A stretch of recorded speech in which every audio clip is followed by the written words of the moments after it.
Вот такие щелчки он делает сейчас. Сначала было некое маленькое такое меленькое потрескивание, когда было совсем жидкое тесто. Ну, в воду гонял, по сути. Сейчас 114 ватт первая скорость. И вот он вот так вот что-то в нем щелкает теперь. Где-то здесь или где-то здесь.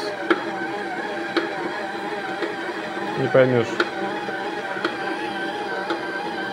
Ну, где-то в этой области, короче.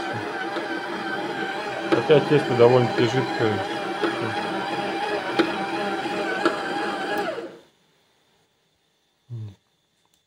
Сначала маленькое потрескивание было, а сейчас он щелк-щелк-щелк начал делать.